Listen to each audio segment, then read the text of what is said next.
Well, and remember when we started in 2015, we launched, and then like a month later, another podcast called Millennial also launched. But then NPR picked up her podcast, and we were just sitting over here like, that's rude. We were like, what? Yeah. And her fucking show is over now. It's been done for 6 years.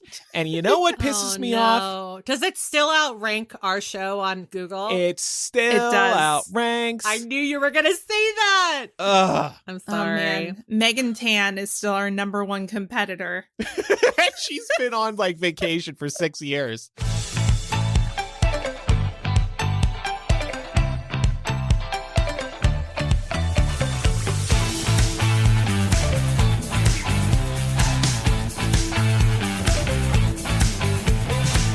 Welcome to Millennial, the home of pretend adulting and real talk. I'm Andrew. I'm Laura. And I'm Pamela. I want to start the show off today talking about something that millennials love. Something that the three of us do all the time, but it's something we kind of strangely don't talk about here on the show much at all. It's podcasting. Whoa. What's a podcast? We're going to get meta for a little bit. The podcast world seems to be cooling off after a few years of explosive growth, and this is why I wanted to talk about it today. Podcast listenership and revenue opportunities grew really rapidly over the last few years, thanks in part to the pandemic, and more people were listening to the podcasts, more people were doing podcasts, and it seemed like there was no shortage of money being spent on exclusivity deals, new shows, celebrity hosts. But now companies are scaling back their investments in podcasting for a few reasons. First and foremost, they're coming to grips with reality. There was initially a ton of interest in jumping into this hot new medium, but now that people and businesses have spent time developing podcasts, they're realizing that growing a podcast is difficult, as we probably know firsthand as well. And quickly making a profit is not always possible either. And speaking of profit, there's fears of a recession. Advertisers have scaled back their spending, meaning less opportunities for podcasts to make money. And now here's one we haven't been cursed with. Subscription models aren't working out for everyone, meaning like a Patreon. Audiences have been slow to sign up for paid subscriptions when they're accustomed to getting this content for free. This reminded me, do you two remember Luminary? They're still around, but... Yeah. I do, yeah. It was like a Netflix for podcasts. They had a bunch of exclusive podcasts, but you had to pay a monthly subscription to listen to any of them. And it's like, what? Yeah, and some of them had previously been completely free. A podcast that I still really like called Spooked. It's by the same people who do Snap Judgment on NPR, except it's about ghost stories, you know, shock and surprise that I'm into that kind of thing. The first couple of seasons of that show were completely free, and then they moved to this Luminary model where only a couple of episodes were free, and you had to subscribe to Luminary to get the other episodes. I don't think that went very well for them because they kind of rolled back a little bit with the later seasons, releasing still some things behind the paywall, but more things for free. I think because they weren't probably seeing the types of numbers that they were hoping to see would be my guess. Yeah. Yeah. And I think Luminary changed their business model quite a bit since they tried and I think basically failed to make this work. Yeah. People are just used to getting podcasts for free. And getting a show wherever they want. You can get Millennial on Apple Podcasts, on Spotify, Google Podcasts, etc.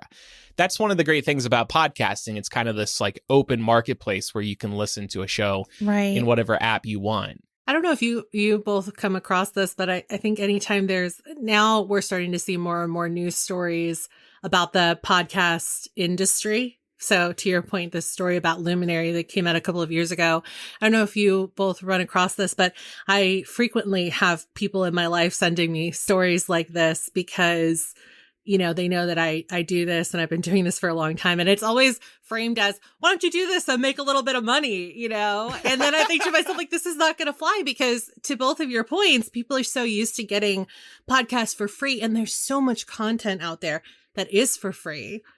It's just like, it's going to take a lot for people to give you their hard-earned cash as much as they love a show. We hear this from our own listeners all the time. And, you know, whenever we do talk about our Patreon, we never make it like make anybody feel pressured to sign up, but we hear from people all the time that, you know, they would love to support us on there, but they can't financially spare any extra money. Perfectly fine. So I don't know what Luminary was thinking doing this, because it's the same thing. It's almost like growing a podcast is hard work, and people are just now realizing that. Yes. Another reason it's hard work, and I'll get to this in a few more minutes, but it's just there's so many out there that it's hard to stand out. And there's very few good ways to promote a podcast. One good way is to appear on the homepage of like Apple Podcasts. But there's so many podcasts, and they are kind of in bed with a lot of these podcast companies. So these podcast companies and their shows get all the attention on the front page. It's all celebrity stuff. It's not the indie stuff. They need to spend more time promoting the indie stuff like us. And another reason our subscription has worked is because we have a very long-standing relationship with our audience. Some shows try to launch a Patreon or another subscription model out of the gate. And even if that person's a celebrity, it's not necessarily going to work because you need to build a relationship with your audience first. I tell people this in my course, as well as my recently published ebook on Amazon. Wow, so we're getting free advice over here. Pam. You are. If you want to go ahead and start our competitor podcast with Millennial, I think now's the time. Yeah, Pam, you have a long-standing relationship with an audience. You could start a podcast, I think, and a Patreon, and people would be game for that. Probably. I mean, I have also had people tell me this too. But the thing is, and I'm sure we're going to get to this too, creating a podcast is a lot of work. And I don't know if I could honestly do it on my own. I think that a big reason why this show works and why every show we've ever done together works is because we know that the other person is going to come through with their commitments. And that's a big downfall for a lot of shows, is that people don't realize how much time it takes to actually put together a good finished product, and how much time we spend researching everything we talk about on here too. I'll hear something similar from some clients too. Like they start a podcast and they're getting involved. I mean, actually, we've seen this ourselves as well. Some people just have to go their separate ways over a certain period of time, or they realize after recently starting a show, damn, this is a lot of work. It's the planning, it's the recording, figuring out the recording schedules, editing, promoting. How the hell do I promote it? You know, there's just like a million things involved. Yeah. At the end of the day, you have to have passion for the podcast that you're creating.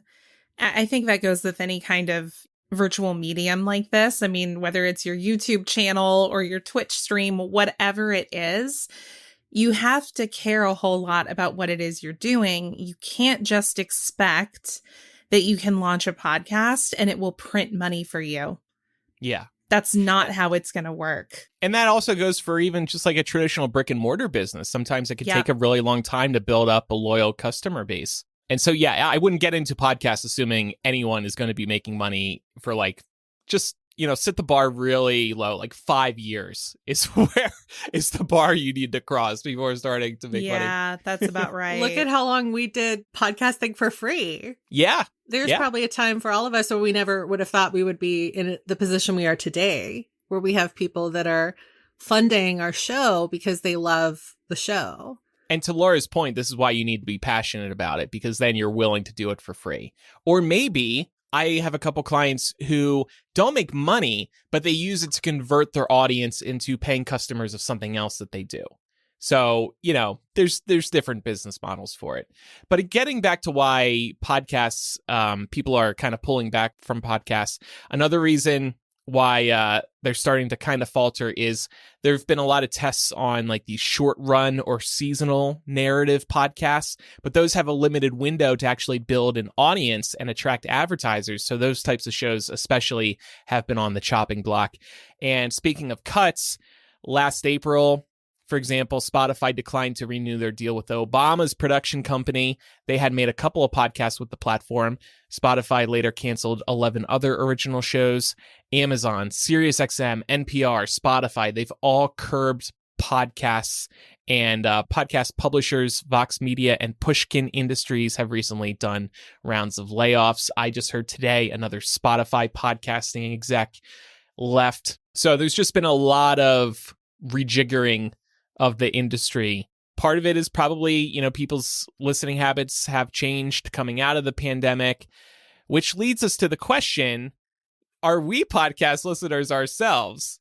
I am. I listen to a couple of tech podcasts. I subscribe to some others, and I always intend to listen to them, and then I just never have time. I got my priorities, and I usually can't get past my top priorities. I only have a few. I don't listen to a ton of podcasts. There are some people who do, including some of our listeners who come up with some really amazing podcast recommendations.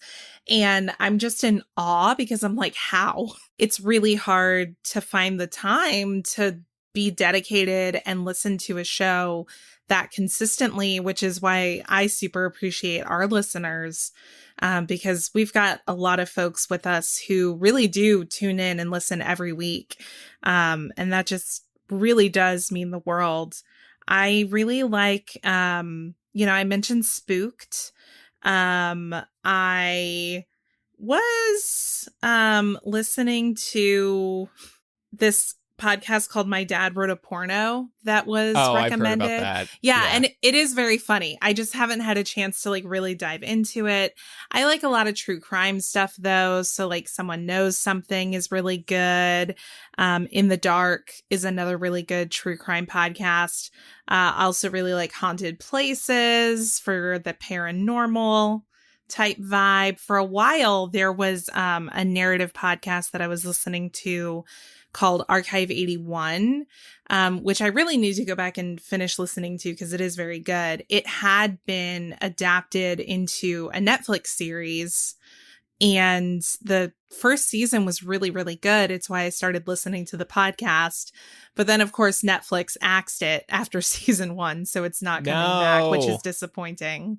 Yeah. But yeah, I've got a fair few podcasts that I tune into. I like Behind the Bastards is one that I like to tune into occasionally.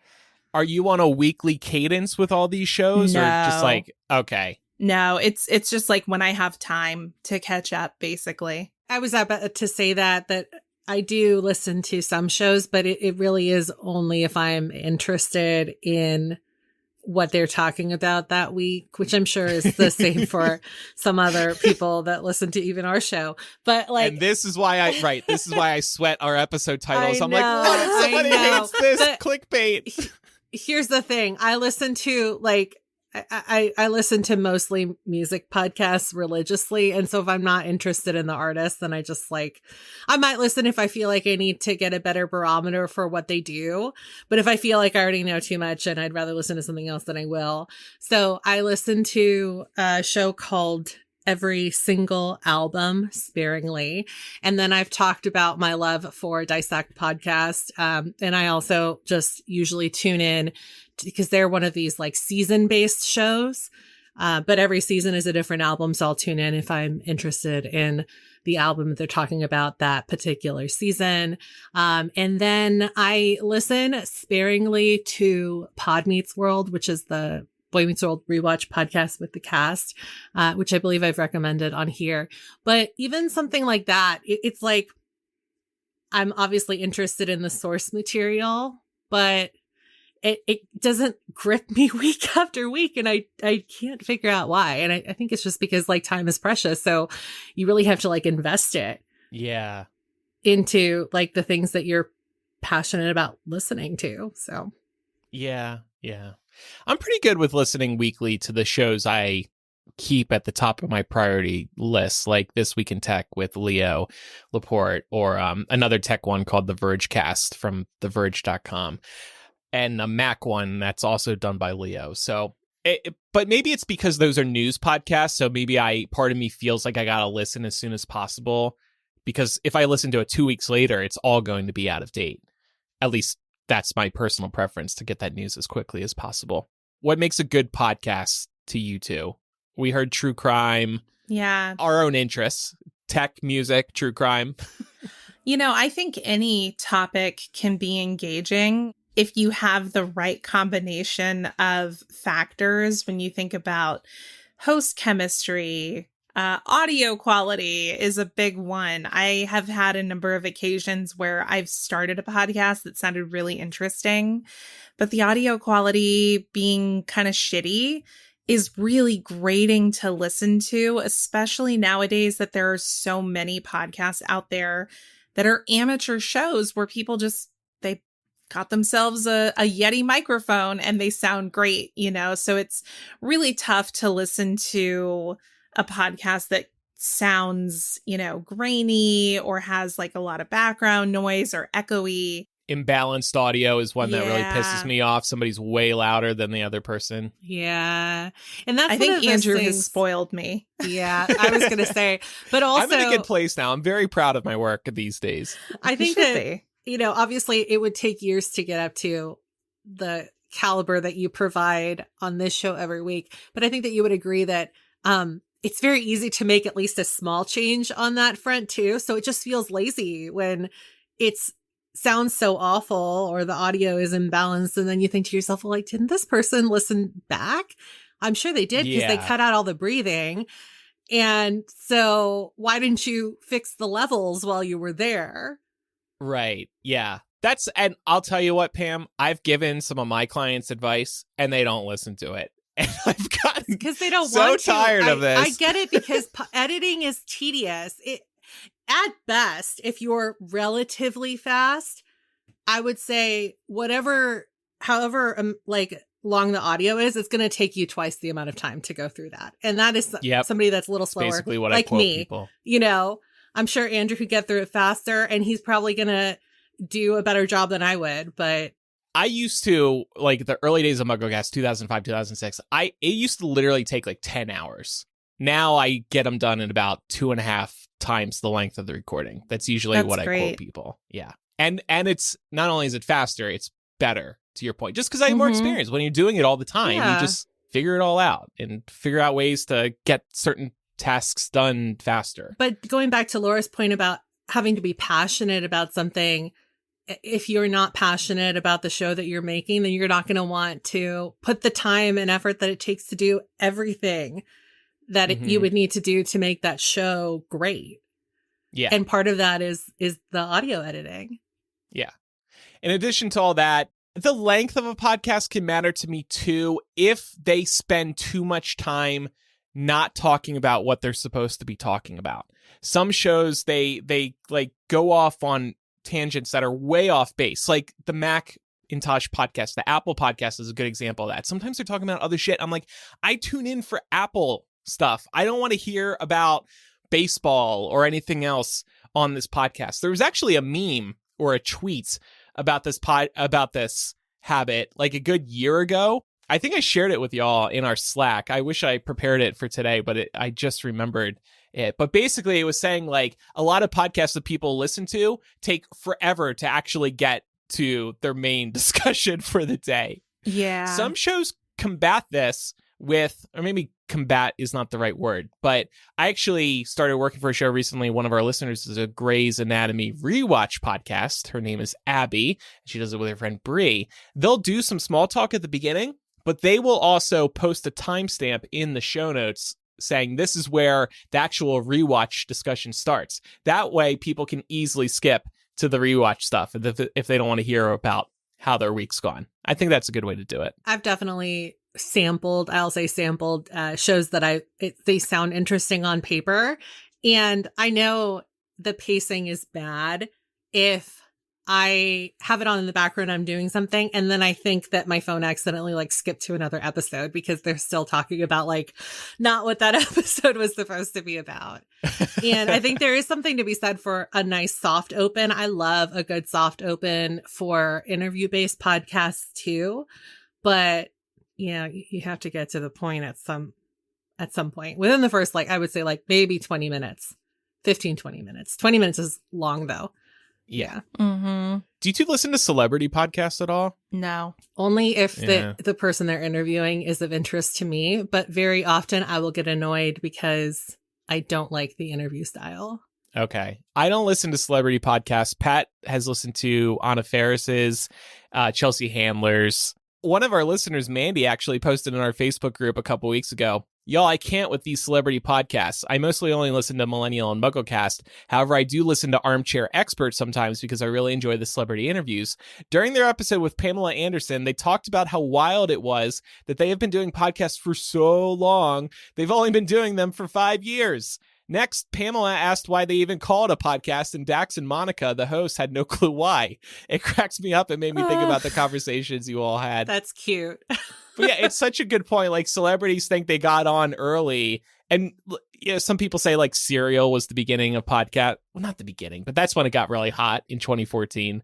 So I guess people think back to that. But to that point, Conan O'Brien gets a lot of credit for like being the godfather of podcasting, which is so annoying. And I don't know if y'all remember, I do, when I think it was Variety or Hollywood Reporter put him on the cover saying that he was like the he basically like birthed the podcast movement, and everyone was so mad. It was so great. I just like sat back reading all of the hot takes on Twitter because, podcasting has been around for so long, and it's just kind of silly that people are out there believing that it really took off in like 2010, 2012. Yeah. Yeah. To this day, I will never forget when we had first started MuggleCast. This was back in 2005, 2006.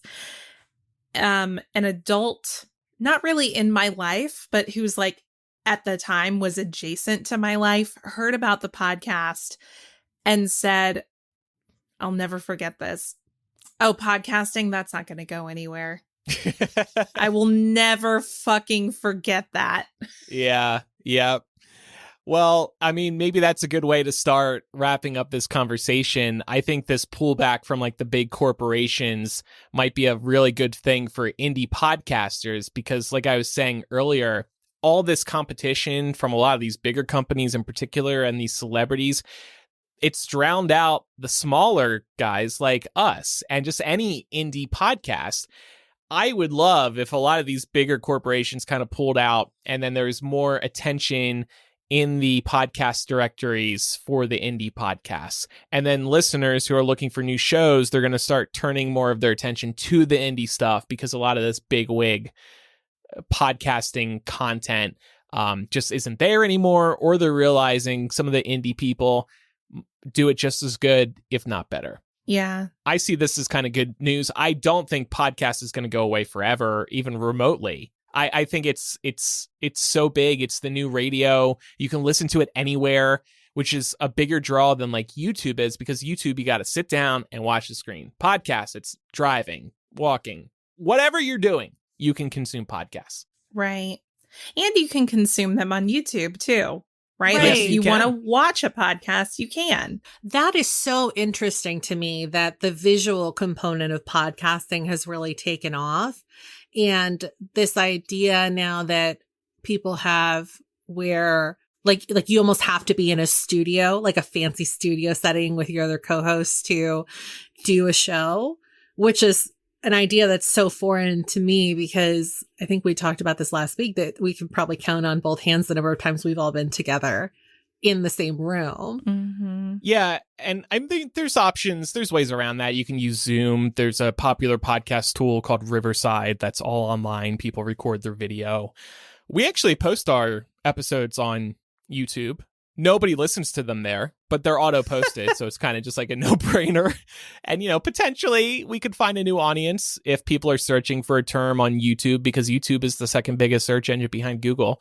So normally it's recommended that people put their podcasts on YouTube. It's not video though. It's just the audio. A lot of people watch or listen to podcasts on YouTube just because they're used to consuming all their audio video content through YouTube anyway. And I think YouTube's trying to set up a bigger podcast presence because right now there's really no support for podcasters there. If we were to each create a whole other podcast, what would we do? I feel like I would be interested in a short form podcast. The podcasts we do are pretty long. I would like to do something like 15, 20 minutes. Maybe it's like a daily news show of some sort. I have a second answer. It wouldn't be short form. At least I don't think. Maybe it could be. A TV episode reaction podcast. I would love to react to a new episode of a TV show every week and post it straight away with friends. It'd just be so much fun to release a podcast where we're covering new content every week. Like no pre-planning, just after the show airs, everyone gets on and Yeah, or we could take a couple days if we want to, but just having that weekly cadence of there's a new episode out, let's review it. Yeah, I agree. That's definitely one of the things that comes to mind for me, especially with Last of Us being on right now. It was something I had thought about. I was like, oh, I wish I had the time to do a Last of Us reaction podcast. And then Eric Skull from MuggleCast launched his own Last of Us reaction podcast. And I was like, shit, I should have done it. You should have done it. You two can compete. Just go on his podcast. He'd love to have you. Yeah, I'm sure we could. Maybe for the finale, since that's going to be coming up soon. But something else that I would genuinely love to do is a rewatch podcast of The West Wing.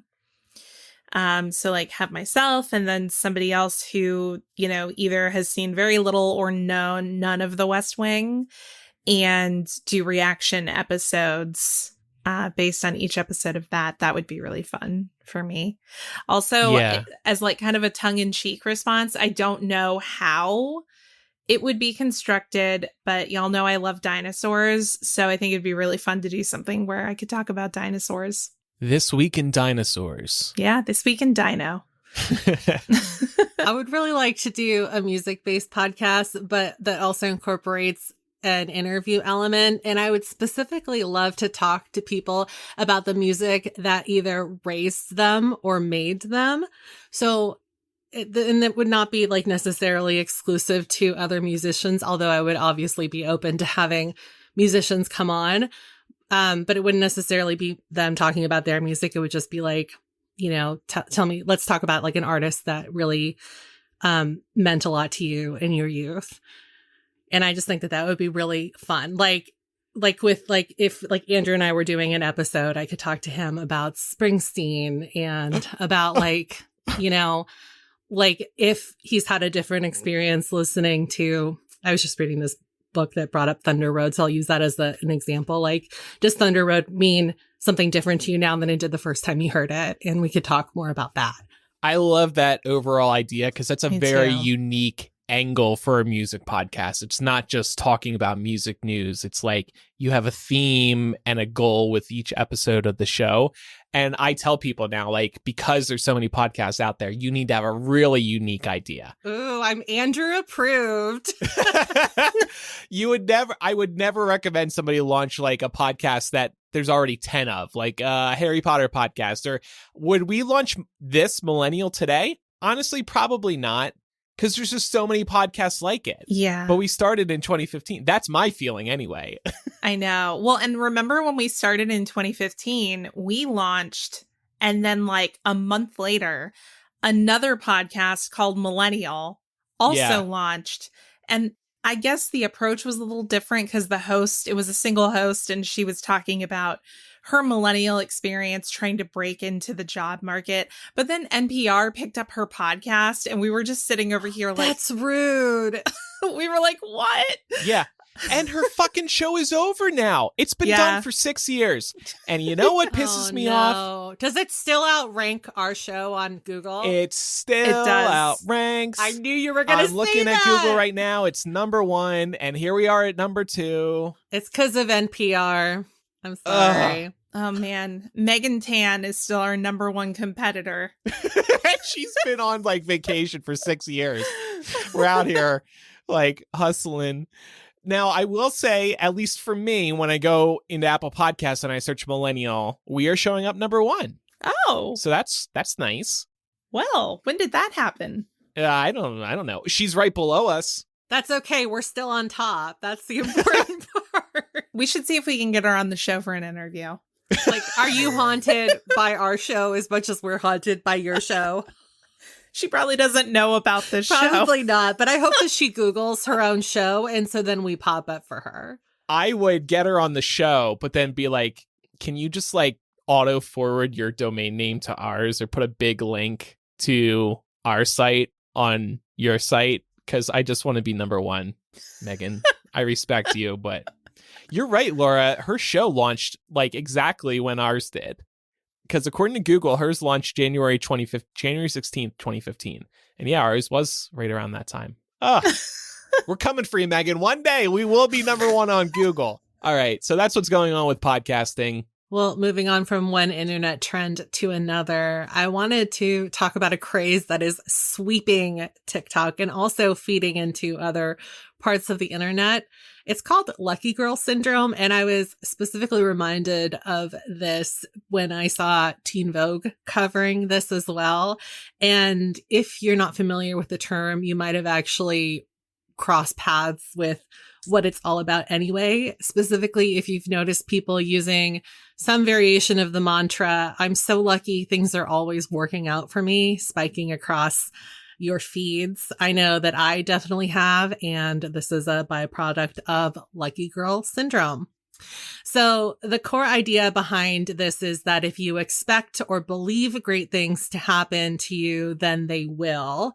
And there are a lot of people that have gone on the record, specifically in this Teen Vogue article, but also in other parts of the internet, talking about how they've just like manifested what they want by believing that they already have it or that they will get it. The other thing that Teen Vogue points out in their article is that this isn't necessarily anything new. And I think that, you know, if this all sounds kind of familiar, then you would agree with that. It's just really a shiny new name for something that's been around for quite some time. So does anybody here remember the idea of like manifesting, for example?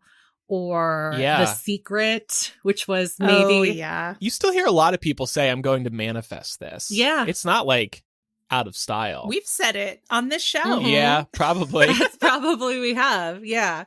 So it's a similar thing. I wanted to bring up The Secret too, because I think that even if we didn't have like a decent touchstone for it, we probably remember seeing this book everywhere because it had like a very specific look.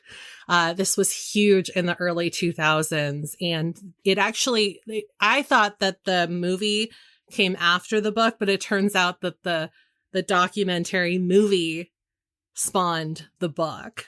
And really? I did not know that. I was reading up on this to prepare for this segment, and that's when I found out too. But I feel like everybody was all about The Secret, from like Oprah to... Oh, yeah. All my friends' moms had this. This was like a coffee table book. I honestly, when we were planning this episode last week, we were talking about The Secret. I honestly, until that meeting, thought The Secret was a work of fiction. I did not realize it was a self-help book, just because, like, back in the day when it was so hot, you look at the cover, it looks like a Da Vinci novel. Yes, or it has like that something same from Lord of the vibe. Rings. Yes. So I was just, that's a work of fiction. I don't care for it. I thought it was some romance novels, in all seriousness. Well, to back up a little bit, just in case anybody doesn't know what The Secret is, it centers around the law of attraction. And as Andrew said, it's a self-help book.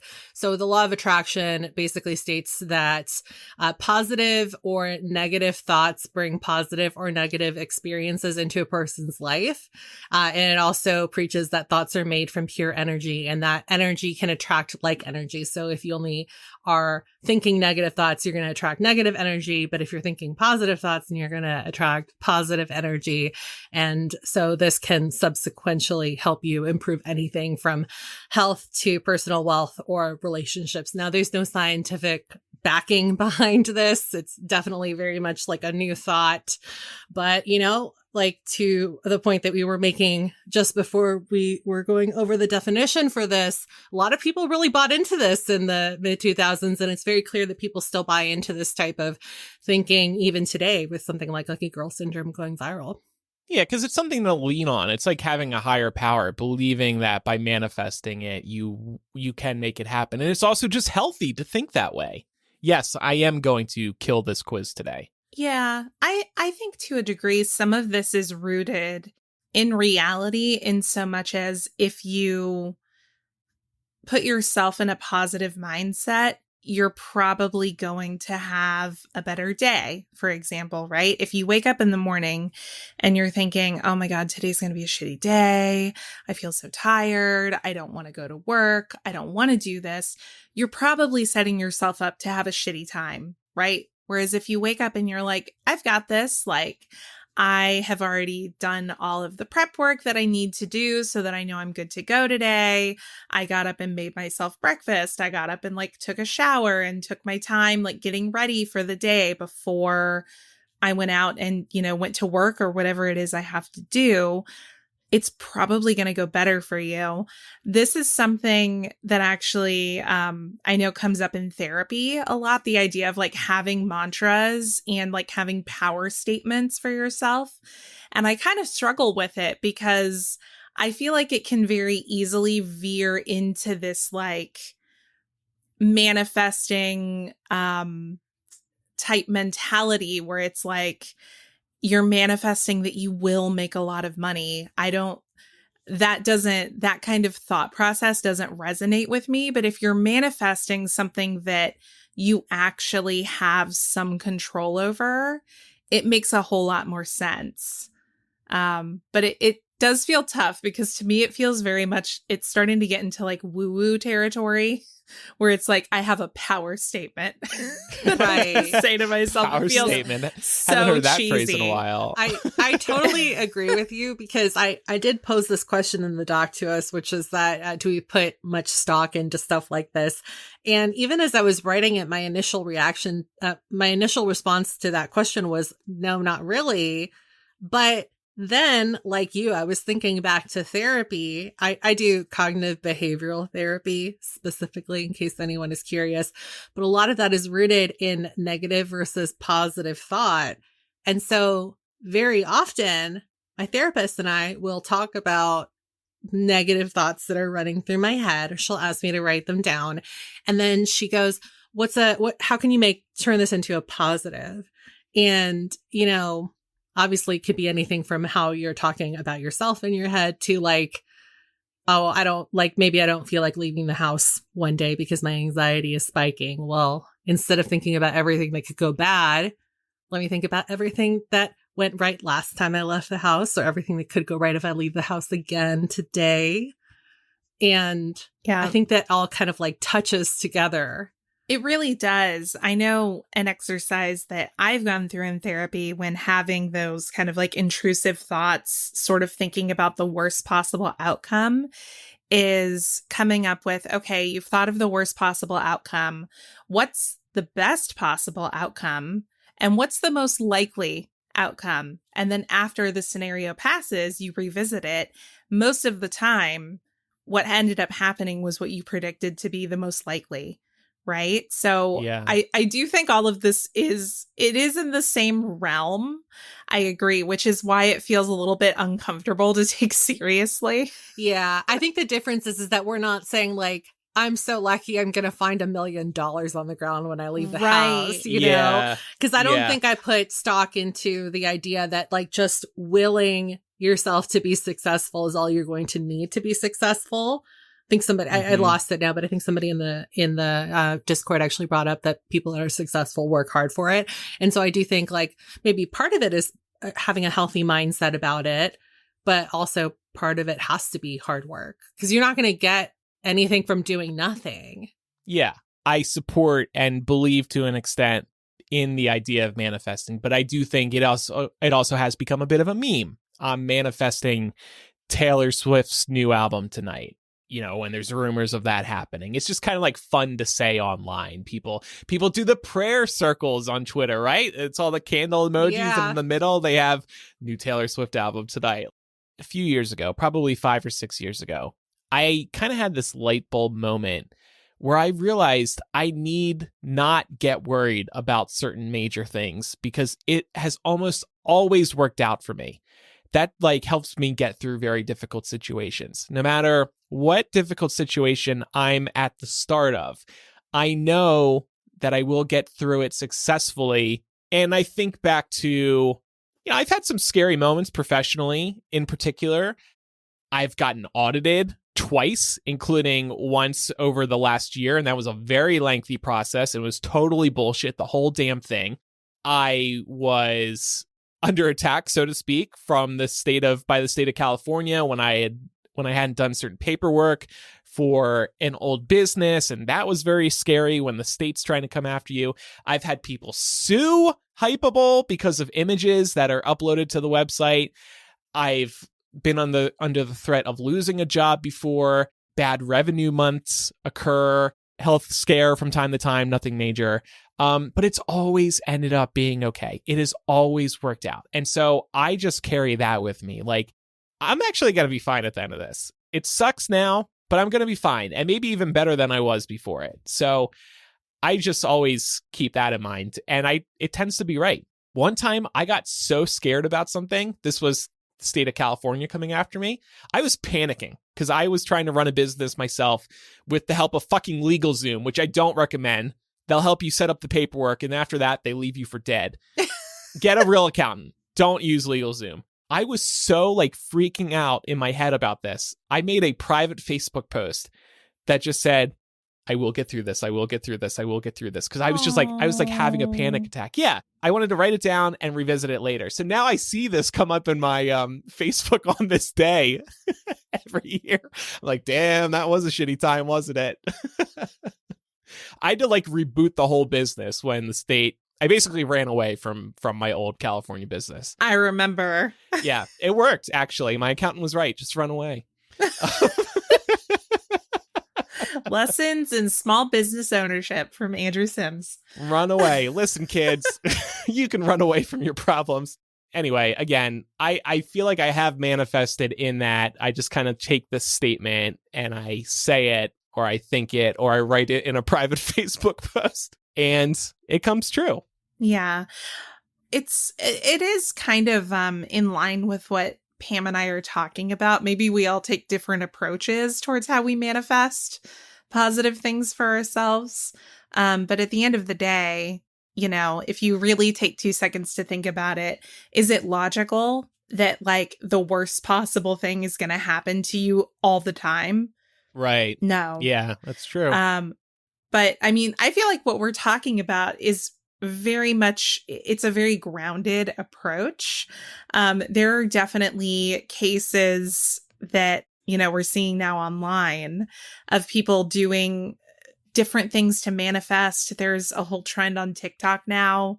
I think it's tongue in cheek, but you can never depend on the internet for that, where people are whispering into their glass of water something they want in order to manifest it. Is it like your own private wishing well or something? I guess. Oh, that's fun. I don't understand that it. one I haven't seen yet, but watch it pop up next time I'm scrolling TikTok.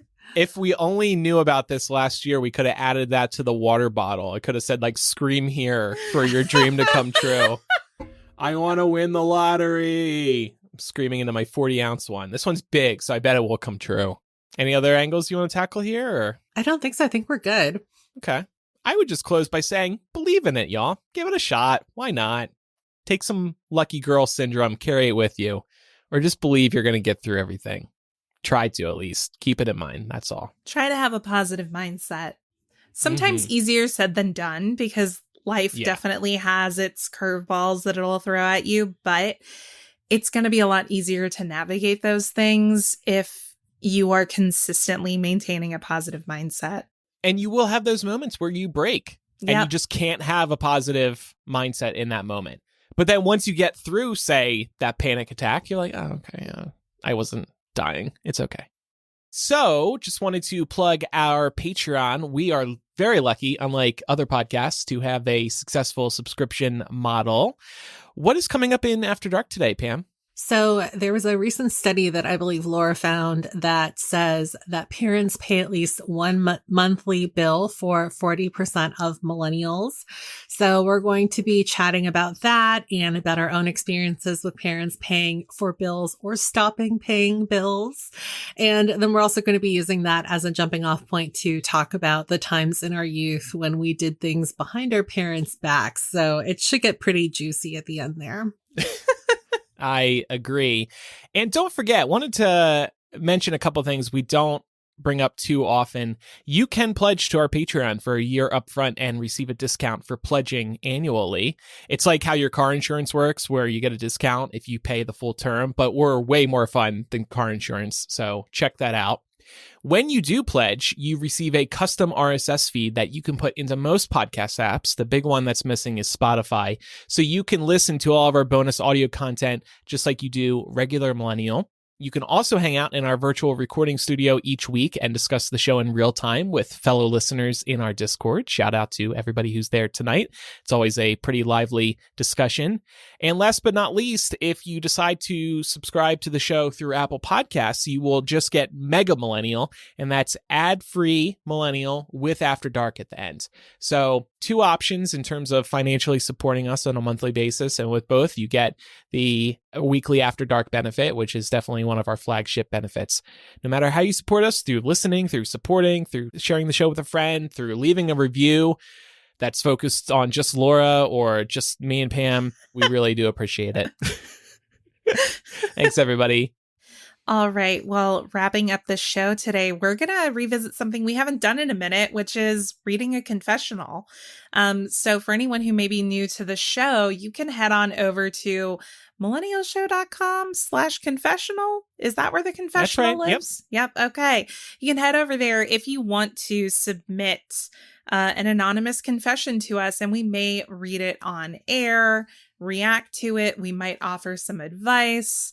I'll just add the disclaimer that we are not therapists here on the show. So, there may be certain topics that are going to be more appropriate for discussing with your therapist. But if you're interested in hearing what we think about it, go ahead and send us one.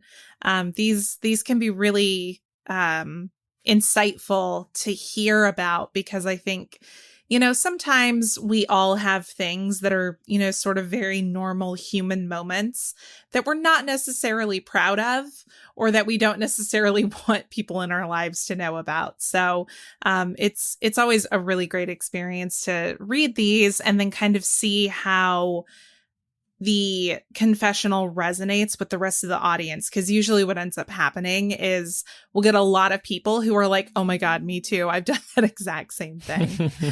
So let's get into this one. This one reads, I need to confess something. I love my family more than anything in this world, but I desperately need a break. I feel like I'm drowning in responsibilities as a wife and mother. My son is 15 months old and requires a lot of care and attention. And while my husband is my best friend, time apart is healthy and important. Between work and taking care of my family, I never have a moment to myself. So I've decided to take a day off, but I'm doing it in secret. I'm going to tell my husband and my mom, who watches our baby while we work, that I'm going to work. But instead, I'm going to take personal leave and spend the day pampering myself. Everyone's day will be exactly the same as usual, except for my secret day of pampering. I'm going to get a pedicure, browse the bookstore for my TBR list, go to lunch, and see a movie by myself. I know I deserve this time, but I feel guilty asking to take a full day to myself. I believe my husband and mom would support this decision and would gladly agree to watch our child. But I don't want to explain myself. I just want to do it and not worry about what anyone is thinking, or risk anyone calling me home early because the baby is cranky. If everyone thinks I'm at work, there is less of a chance that my husband or mom will interrupt my day. I feel like it's the best way to secure guaranteed time for myself. Will I find the courage to tell my family I need a day to myself one day? Probably. But for now, I'm okay keeping this a secret between myself and your dear listeners. Aw, thank you for sharing that. I love this. It's really nice, especially in the age of social media where there's so much sharing of our lives. I think that's one reason I would like this type of thing. Disappearing and nobody knowing where I am for a little while. I mean, honestly, I feel like I've done this before. It's not, the context isn't the same, right? Because I don't have a child, but there have definitely been times where I've played hooky, basically. From work, for example, if I, plan to take a mental health day, I would do that and then not necessarily tell other people that I was doing it so that I could have the space to myself to do whatever it was I wanted to do, even if that was just lounging around in my pajamas, baking some delicious muffins and, Netflixing all day. There's something really nice about getting to have a whole day to yourself, specifically during the week, because I think that, you're supposed to be working, but it's a little bit different now because I think most people keep odd hours as a result of the work from home life, but it's just nice to be out when most people aren't. And it's almost like you get the time to yourself and then you get like the world to yourself because most people are stuck in the office. And so it's kind of like a double hit of me time. Yeah. We know you go to the movies by yourself, Pam, and love it. I go to the movies by myself early in the morning, get to pick any seat I want. There's hardly anyone in there. I love going shopping too in the middle of the day because you never have to wait for a dressing room if you want to try stuff on. Mm-hmm. You don't have to like dance around people in the aisles if you go to Sephora and you really want to look at, a certain counter. It's really nice. Yeah. I really enjoy shopping by myself too. I love being on the road by myself. I've done several at this point. Road trips, lengthy road trips, cross country, a couple of them by myself. I just love being on that open road, listening to podcasts or music, just maybe having an occasional conversation with a stranger out on the road. It's very relaxing for me as somebody who definitely identifies as an introvert. Yeah. And all of that said, I don't think this confessional writer needs to feel guilty. No. About doing this. I guess just because it's their first time and they should, in their mind, tell everybody that they're not actually going to work. They're going off for a day of fun, which is great. I fully support the idea. But I also see why you feel guilty. Yeah. No, and I understand how, especially having a young child kind of changes that dynamic too. Justin in our Discord is pointing out, something like this works as long as you don't feel guilty while you're taking your day, because things really do change when you have a kid. Yeah. And I think that's totally valid. So I will say, I don't think that you should feel guilty, but I understand that that's easier said than done. And I hope that you'll be able to disconnect from that to the best of your ability to really enjoy your day because you do deserve it. You're going to disconnect and not feel guilty once you get talking with the person who's doing your pedicure. You're going to completely forget about it once you're kind of socializing with somebody else. Or maybe don't talk at all. If you don't want to talk at all, then you shouldn't. You should just enjoy your peace. When you're deep in your book at the bookstore, that's when you're going to forget that the kid's at home and you kind of snuck out. I love going to the bookstore by myself too, because you're not you don't feel like somebody else is waiting on you to finish. That's like that, record stores, museums too, all of these places that you're like going at your own pace. Perfect places to go on your own. Let's think about some times that we've bailed out on something to give ourselves a little solo time, self-care time, if you will. I'm not a parent, so I don't need to get away from the kids, but I hear about this a lot, especially now that my sister has 3 kids and she really couldn't do it without the support of our family. They're just so helpful in helping taking care of the kids and giving her a break when she needs one.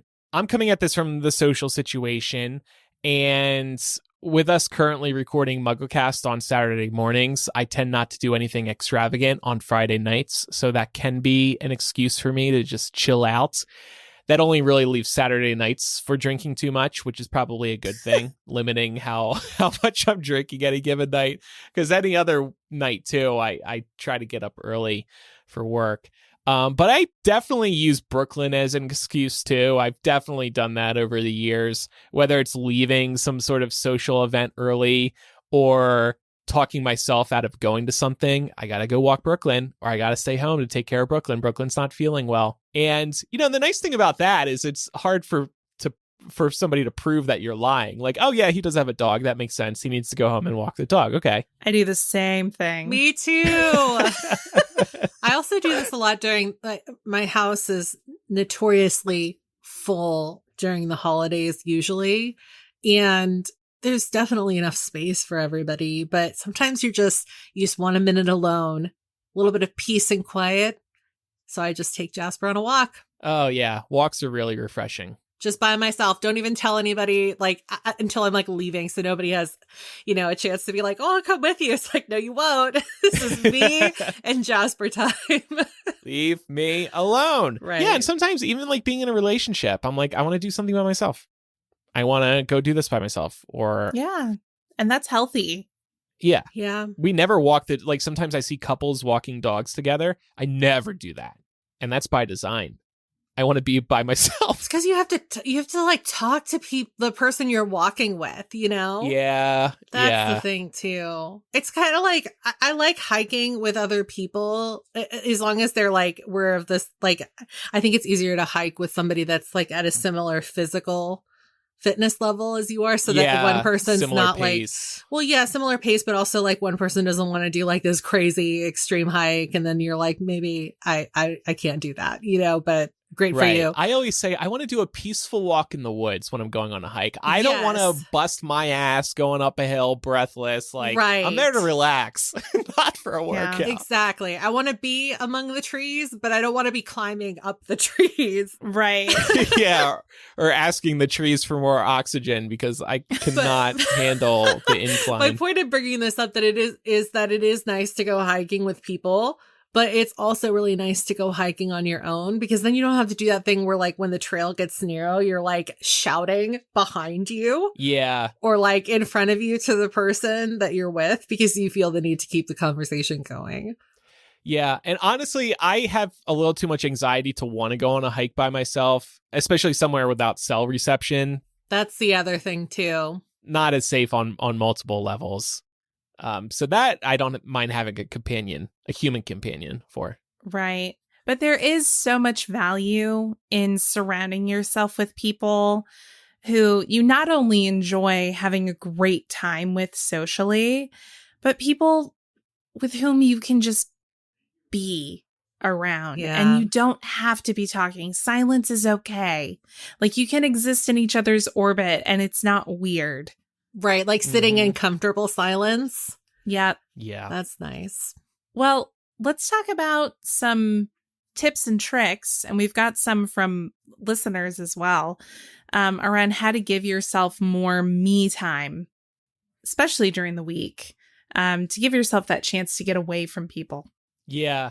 So this hack, and I see people joke about this online, but this is a real thing that people do. People will just hide in their own bathroom in their own home to avoid the kids and just have some alone time for an extended period.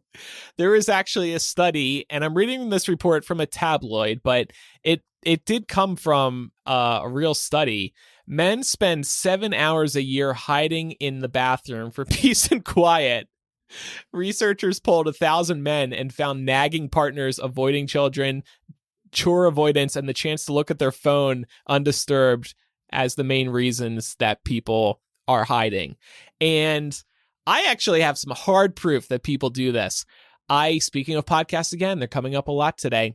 I work for a show, and somebody on the podcast twice in the 2 most recent times they've appeared on the podcast, they've podcasted from the bathroom on the toilet. No. Not because they were constipated or something. They needed to get away. They needed a room where they could find privacy for a little while. The acoustics in the bathroom are good, but maybe not for podcasting. Don't worry.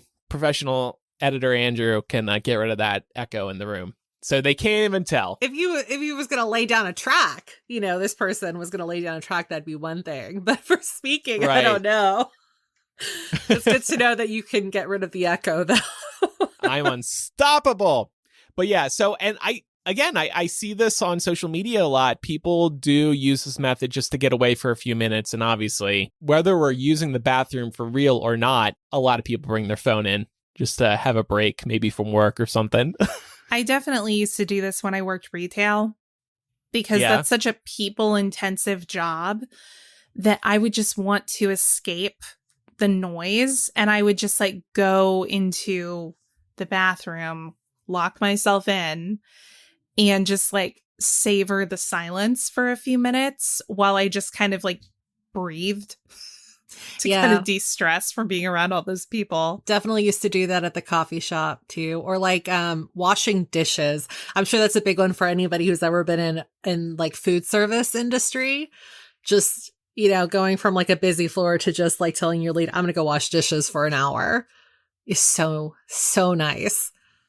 The work story actually just reminded me, like, I've definitely been at bars or just like out with friends, for a few hours or whatever.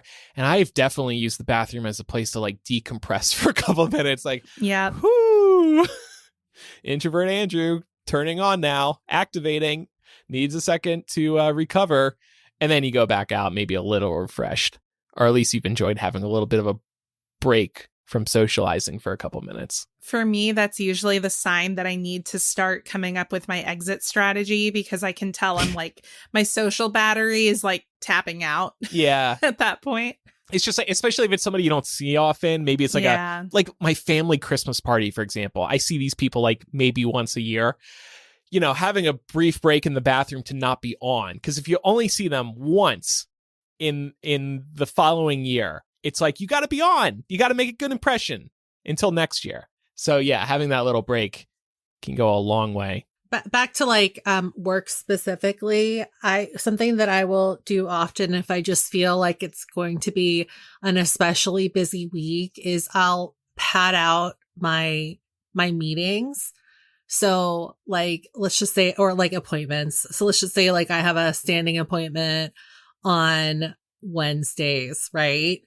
If I feel like I'm going to need a little bit of extra time to decompress, I'll pad it at the end a half hour, or pad it at the beginning a half hour, or sometimes both if I can, spare the time, just so that I give myself time to be present in the moment for the appointment. And then I have time to decompress after. And that's just a really easy way to kind of give yourself a little bit of extra time to just be with yourself and center yourself a little bit more before you tackle everything else on your plate. Something that I would recommend that I think helps both in your work life and your personal life, and not that it's easy to do, but it really does help. Stop saying yes to everything.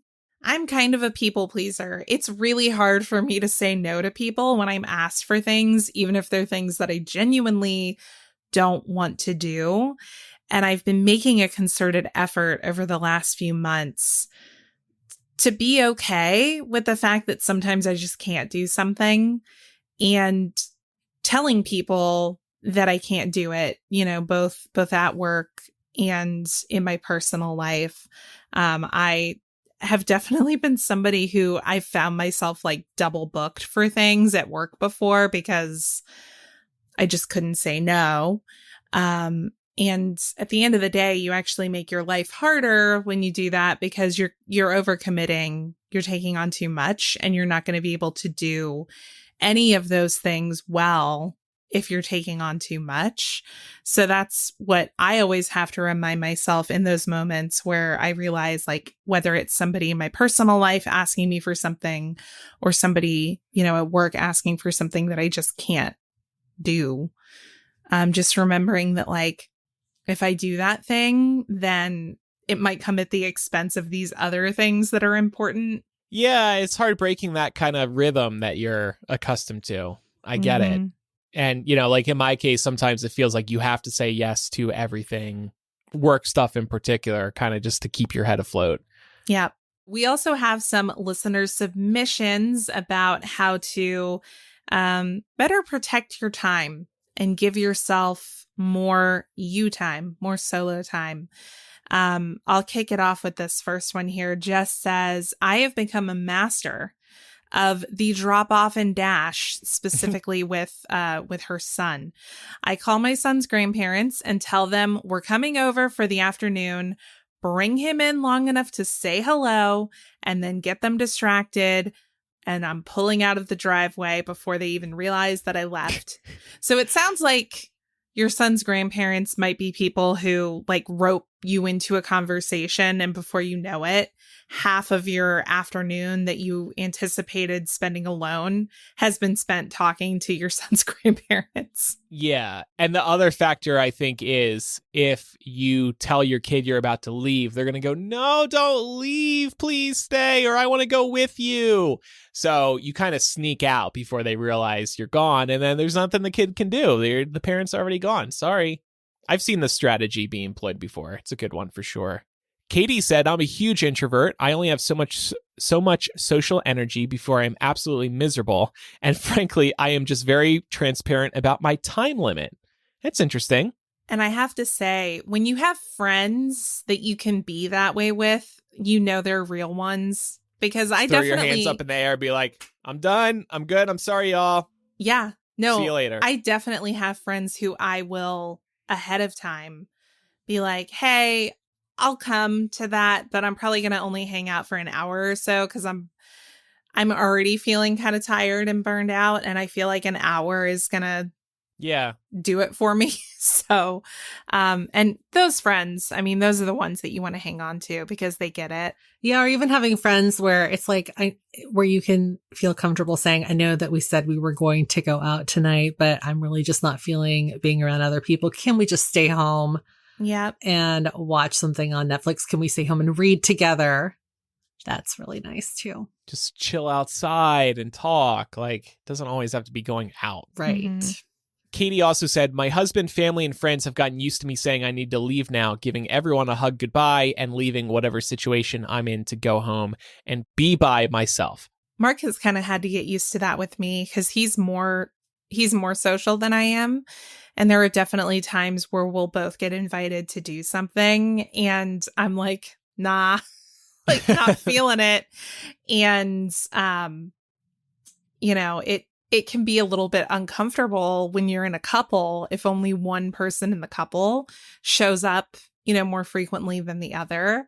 And we had to have a conversation where we basically agreed, like, it's okay for you to just tell our friends that I just didn't feel like it. You know, we don't need to make up an excuse. I just didn't feel like it. Yeah.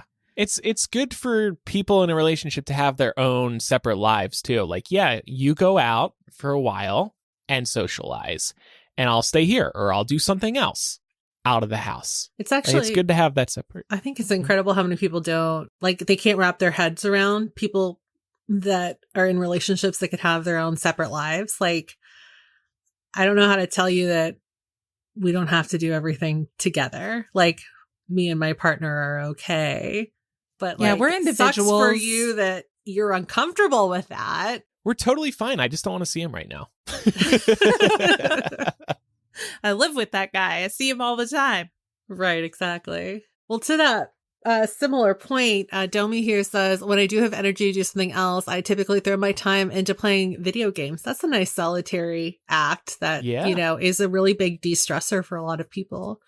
I do that a lot. And particularly with Hogwarts Legacy being out right now, a lot of my time is going into that game. But I also have a number of others. Some games are just so relaxing, like Hogwarts Legacy. I'd put it up there. Animal Crossing, like the first year that came out. Oh, man, that hit. On like a weekend morning, just sitting there fishing and going into Nook's Cranny as soon as it opened at 9 a.m. Like, that's a peaceful damn game. Same thing with Legend of Zelda, and thankfully a new one's coming out in just a few months. Yeah, just don't think too hard about Tom Nook's extortion. But Timmy and Tommy and Tom are all so cute. I can't get enough of them. Well, Nicole says, sometimes I'll just go to Target and wander by myself. Same. Retail therapy. Like 9 o'clock at night. Oh, that's the Nobody's best. there. No one's there. Yes. Club Target. Well, they bump music now, so it quite literally Club Target. Yeah. They do, yeah. I never go that late. Maybe I should try that. Yeah, it's nice. Nicole also said, sometimes it's the choice between cooking or cleaning with my headphones in while my husband watches the baby to get some time. So in other words, like her escape, if I'm reading this right, is doing the activity that you really don't want to do, but you have to with headphones in. Mm-hmm. Was I reading that right? Yeah. And I do recommend trying this actually. And it seems simple, just wearing headphones, but this lets you have me time while still doing some work you need to do. And what you're listening to can really transport you and take your mind off things. You feel like you're in your own world with headphones on. Bonus tip, get noise canceling headphones, and then you'll hear less of what's going on in the house. And then somebody wrote in via the confessional, I take short weekend trips away to downtown, Vegas, or LA. This writer also has young children, and they were talking about how they'll arrange it with their partner so that they're watching the kids and they go out of town or to nearby places like Vegas or LA to get some solo time or to spend some time with friends. Yeah. I think that's great. I have a couple of my friends who are, young parents who have definitely done trips like this where like one partner stays home with the kids and the other either solo travels or travels with friends who are also parents so that they get a chance to get away and not have that responsibility kind of super present in their life for a few days. Yeah. Yeah. Just getting out of the house, whether it's a long trip like that or Target or mentally getting out of your house with headphones. These are all different tricks. Some might be more obvious than others. I think even the initial confessional that spurred this discussion, like that's a pretty solid hack that people probably aren't willing to talk about publicly, as evidenced by, the confessional being submitted anonymously, which is understandable, but it's just not like cool to talk about.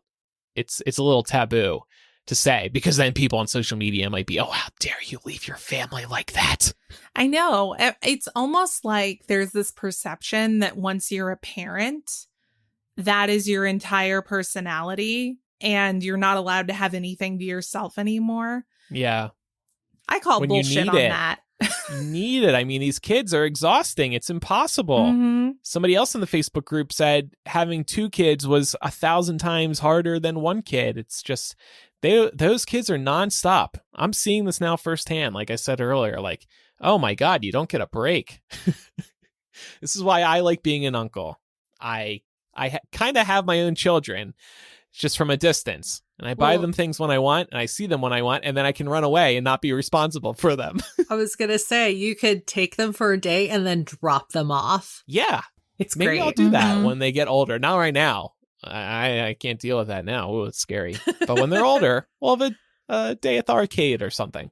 And if you want to read more feedback that we received from listeners, check out facebook.com/groups/millennial show.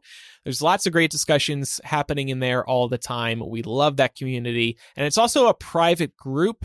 So what you post in there, whether it's an original post, whether you're commenting, your friends and family aren't going to see it. Gotta love private groups on Facebook. Time for some recommendations. I wanted to start actually a little different this week. I wanted to read an email from one of our listeners, Beth. She has a recommendation, which piggybacks on our discussion last week when we were talking about etiquette rules. Hey, y'all. I was listening to you talk about splitting the bill when out to eat with friends, and I fully agree with your thoughts on the subject, but I also wanted to suggest the app Plates by Splitwise. This is a great app when one person is willing to put it on their card and everyone Venmos them, and everyone wants to only pay for what they ordered. You can even split one item, such as an appetizer, equally between people. It also factors in an equal split of the tax and tip. Just thought I'd share, even though I fully agree that everyone should be prepared to pay equally, as this is a great alternative. I was pleasantly surprised to receive this email because I had actually previously recommended the app Splitwise, and that's going to be kind of my re-recommendation this week. This app lets you easily split your bills with a roommate, partner, etc. You just insert an expense into your group, and it'll total up the various expenses at the end of the month. And then one or multiple people can easily pay the other person who actually paid the bill with the Venmo integration that Beth mentioned. It supports recurring bills too. So Pat and I use this, super helpful, saves us a lot of trouble of figuring out the math every month. So check out Plates for the restaurant and Splitwise, the parent app for home. Well, I want to recommend a game that you can play with your friends, with your significant other, whoever, on separate computers, whether you're in the same house and playing separately or whether you live in different parts of the world. It's called Golf with Friends. It's a very basic golfing game that you can play on your PC. It's just a super soothing game, really easy to play and really easy to do while you're having conversations with people. So this is something that I'll play with my friends when we're just kind of hanging out and we're not trying to get into anything that's too thought intensive. It's got some really wacky, crazy looking golf courses, like picture mini golf on steroids. That is basically the vibe of this game. Highly recommend it. This looks really fun. It is fun. And I wanted to recommend the book Sorrow and Bliss by Meg Mason. This is fairly new-ish. It came out in 2021, and the title really says it all here because it just strikes such a beautiful balance between happy and sad. It deals with some mental health as well, and it centers on a character named Martha who has just turned 40, and her husband decides to leave her 2 days after her 40th birthday. And so that kind of spurs her into this journey of rehashing how she ended up where she is at the point where we first meet her in her life. It feels very much cut from the same cloth as Fleabag. So if you enjoyed watching that, which I was one of those people that really did, then I think that you would really enjoy reading this book. So check it out if that interests you. Couple of reminders before we wrap up. Make sure you're following the show for free in your favorite podcast app so you never miss an episode, and leave us a review in Apple Podcasts or Spotify. We love a 5-star review if you're really enjoying the show. You can write to us by emailing millennialshow@gmail.com, or you can use the contact form or anonymous confessional on millennialshow.com. And last but not least, follow us on social media. We're a Millennial Show on Instagram, Twitter, and Facebook. And then over on TikTok, we are Millennial Pod. Thanks, everybody, for listening. I'm Andrew. I'm Laura. And I'm Pamela. Bye everyone.